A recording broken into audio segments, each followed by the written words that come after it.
Hi everyone, नमस्ते। I hope आप सब सुखी संपन्न स्वस्थ और मस्त होंगे और मुझे देख रहे होंगे। तो आज हम लोग किस बारे में बात करने वाले हैं। पहले तो ये बताइए कि how was it day, was it productive? आपने अपने समय का सही यूटिलाइजेशन किया कि नहीं किया, कितनी पढ़ाई करी, कितनी गेम्स खेले, जो भी आप काम करते हैं वो कैसे हुआ, आपके फैमिली रिलेशंस हैं, जो भी रिलेशनशिप्स, आप फ्रेंड्स एंड ऑल जो भी हैं कैसे हैं, कैसा रहा आपका दिन।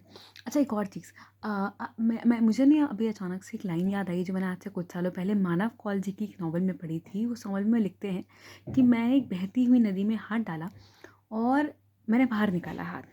फिर जब मैंने दोबारा उस नदी में हाथ डाला तो वो नदी नहीं थी जिसमें मैंने पहले हाथ डाला था। तो उस वक्त मैं छोटी थी, आज से कुछ 3-4 साल पहले पढ़ा था, मुझे याद समझ नहीं आया कि क्या था। फिर मैंने थोड़ा सोचा तो मुझे समझ में आया कि आपने नदी में हाथ डाला, जिस पानी में आपने हाथ डाला वो बह गया। अब आप दोबारा उसी नदी में अगर हाथ डाल रहे हो तो वो पानी वो नहीं है जिसमें आपने पहले हाथ डाला था, अब वो दूसरा पानी है फ्लो के साथ जो आ रहा है, इसमें आपने हाथ डाला है। तो इस एक बात के बहुत से मतलब हो सकते हैं।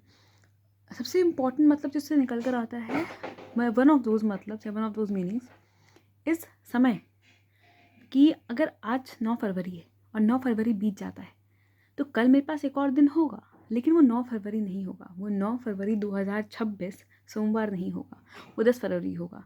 9 फरवरी अगले साल भी आएगा पर वो 2026 का नहीं, 27 का होगा। तो time is like that only कि एक बार वो चला जाता है हाथ से तो फिर वापस नहीं आता जो बीत गया। और मुझे अपनी लाइफ में शायद बहुत समय लग गया समझने में कि सबसे इम्पॉर्टेंट करेंसी ही लाइफ में आपके पास टाइम है। Even more than money, you know like even आप कंपेयर करते हैं मनी के साथ, money is important but time is very very important. वो वापस नहीं आता है। आपके 10 रुपये खो गए फिर कमा लोगे, आपका आज का दिन चला गया ना, आप कुछ भी कर लो आप उसको वापस नहीं ला सकते। और it's very important to respect time, then only time will respect us.